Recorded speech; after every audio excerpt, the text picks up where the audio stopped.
Hi everyone, good evening. Welcome to Shakti Trimurti trading channel. ఈరోజు మనమైతే US Iran war గురించి, అలాగే యూకే ఎకనామిక్ డేటా గురించి, ఐటీ స్టాక్స్ గురించి తెలుసుకుందాం. India MBPS mobile production manufacturing sector కింద చాలా పెద్ద టార్గెట్ సెట్ చేసింది.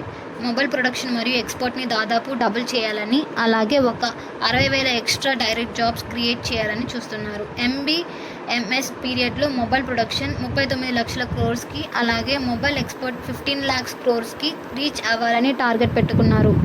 ఎంఆర్పిఎల్ షేర్స్ లాస్ట్ 7 సెషన్లో 17% పెరిగాయి. మార్జిన్ తగ్గుతున్నా కూడా స్టాక్ బాగానే జంప్ అయింది. వీళ్ళ Q1 ఫైనాన్షియల్ ఇయర్ 27 రిజల్ట్లో రెవెన్యూ దాదాపు డబుల్ అవ్వడంతో 915 crores ప్రాఫిట్ వచ్చింది. రెవెన్యూ 60% పెరిగింది, కానీ ఈబీఐటీడీఏ మాత్రం 26% తగ్గింది. విప్రో వాళ్ళ Q1 రిజల్ట్ మరియు Q2 గైడెన్స్ రిలీజ్ చేశారు. Q1లో 2% షేర్ ఇంటర్మియం డివైడెడ్ ఇస్తున్నారు. లార్జ్ డీల్ బుకింగ్ 1.6 బిలియన్స్కి చేరాయి, కానీ Q2 సీక్వెన్స్ రెవెన్యూ గైడెన్స్ మాత్రం కొంచెం ఫ్లాట్గా ఉంది. -1.5% నుండి 0.5% growth. IT service operating margin 17.3% నుండి 16.6కి తగ్గింది. టెక్ మహీంద్రా Q1 రిజల్ట్ బయటికి వచ్చాయి. వీళ్ళ నెట్ ప్రాఫిట్ 1,486.3 crores వచ్చింది, కానీ ఇది CNBC TV 18 poll estimation 1,694 crores కంటే తక్కువే. అయితే రెవెన్యూ 15,711.9 crores మరియు ఈబీఐటీ మార్జిన్స్ 14.4% మాత్రం ఎక్స్పెక్టేషన్స్ కంటే కొంచెం బెటర్గానే వచ్చాయి. ఏబీబీ Q2 రిజల్ట్లో చాలా స్ట్రాంగ్ పర్ఫార్మెన్స్ చూపిస్తుంది. రెవెన్యూ 14% పెరిగింది, దాంతోపాటు మార్జిన్స్ కూడా ఎక్స్పాండ్ అయ్యాయి. Q3లో కూడా మంచి డబుల్ డిజిట్ రెవెన్యూ గ్రోత్ ఉంటుందని కంపెనీ చెబుతుంది. ఈ పాజిటివ్ న్యూస్ వల్ల స్టాక్ ప్రైస్ కూడా దాదాపు 8.63 పైకి లేచింది. ఐసీఐసీ లాంబోర్డ్ షేర్స్ ఒకేసారి 14% పెరిగిపోతాయి. వీళ్ళ Q1 రిజల్ట్ బాగాలేకపోవడంతో హెచ్ఎస్బీసీ, ఐఐఎఫ్ఎల్, మొటైటల్, ఓస్వాల్ మరియు హైటోకామ్ ఇంటర్నేషనల్ లాంటి పెద్ద బ్రోకరేజ్ ఫర్మ్ ఈ స్టాక్ని డౌన్గ్రేడ్ చేశాయి. స్విగ్గీ వాళ్ళ హెచ్పిసిఎల్తో ఎల్పీజీ సిలిండర్ డెలివరీ కోసం ఒక టై అప్ పెట్టుకున్నారు. ప్రస్తుతానికి ఇది కేవలం బెంగళూరులో ఒక పైలట్ ప్రాజెక్ట్ లాగా స్టార్ట్ చేశారు. ఈ పైలట్ రన్ సక్సెస్ని బట్టి ఆ తర్వాత రూల్స్కి లోబడి మిగతా సీట్స్లో కూడా విస్తరించడంపై నిర్ణయం తీసుకుంటాయి.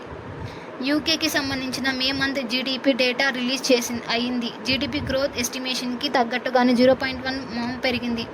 మ్యానుఫ్యాక్చరింగ్ అవుట్పుట్ మరియు ట్రేడ్ బ్యాలెన్స్ కూడా ఎక్స్పెక్టేషన్స్కి కంటే చాలా బెటర్గా వచ్చాయి. ట్రేడ్ డిఫెక్ట్ కూడా ఎస్టిమేట్ కంటే తగ్గి 1.04 బిలియన్స్కి చేరింది. యుఎస్ మరియు ఇరాన్ మధ్య గొడవలు మళ్లీ పెరిగాయి. ఇరాన్ వైపు వెళ్తున్న ఒక ట్యాంకర్ని యుఎస్ డిసేబుల్ చేయడంతో స్ట్రైట్ ఆఫ్ హార్మజ్లో మరియు బ్లాకేజ్ మొదలైంది. దీనికి ప్రతీకారంగా ఇరాన్ బహ్రెయిన్ అండ్ కువైట్లపై అటాక్ చేసింది. ఈ టెన్షన్స్పై ట్రంప్ స్పందిస్తూ టెహ్రాన్ ఇరాన్కి పద్ధతిగా ఉండమని వార్నింగ్ ఇచ్చారు. ఇరాన్ క్లియర్గా చెప్పేసింది, యుఎస్ గనక తమ చట్టాలను యాక్సెప్ట్ చేయకపోతే ఈ స్ట్రైట్ ఆఫ్ హార్మజ్ రూల్స్ని అస్సలు ఓపెన్ చేయమని, అది క్లోజ్ గానీ ఉంటుందని ఐఎస్ఎన్ఏ న్యూస్ ద్వారా అనౌన్స్ చేశారు. ఇమేజ్లో కనిపిస్తూ బ్లూ డాట్ అన్ని ఇక్కడ బ్లాక్ అయిన షిప్ పొజిషన్స్. యుఎస్ మిలిటరీ ఇరాన్కి చెందిన మిలిటరీ ఇన్ఫ్రాస్ట్రక్చర్పై మళ్లీ ఫ్రెష్ స్ట్రైక్స్ దాడులు లాంచ్ చేసింది. ప్రెసిడెంట్ డొనాల్డ్ ట్రంప్ డైరెక్షన్లో జరిగిన ఈ దాడుల్లో వాళ్ళ command centres, air defence system, vigilance, drone capabilities మరియు కోస్టల్ సర్విలెన్స్ ఫెసిలిటీస్ని టార్గెట్ చేశారు. ఈ దాడులు ముఖ్యంగా స్ట్రాటజిక్ ప్రాంతమైన స్ట్రైట్ ఆఫ్ హార్మజ్ దగ్గరలో ఉన్న బాండర్ అబ్బాస్లో జరిగాయి. స్టాండర్డ్ చార్టర్డ్ బ్యాంక్కి చెందిన స్టీవెన్ యంగ్లాండర్ సిఎన్బిసి టీవీ 18లో తన గ్లోబల్ ఒపీనియన్ని షేర్ ఉండకపోవడం మరియు హై ఎనర్జీ ప్రైజెస్ పెరగడం వల్ల ఇండియన్ రూపీపై ఇంపాక్ట్ పడుతుంది. దీనివల్ల మీడియం టర్మ్లో రూపాయి వాల్యూ 96 to 97కి చేరే అవకాశం ఉందని అంచనా వేస్తున్నారు. మరోవైపు సాఫ్ట్ జూన్ సిపిఐ డేటా రావడంతో యుఎస్ టెక్ స్టాక్లో ర్యాలీ అయ్యాయి. దీనివల్ల నాస్డాక్ కంపోజిట్ 0.62 పెరిగింది.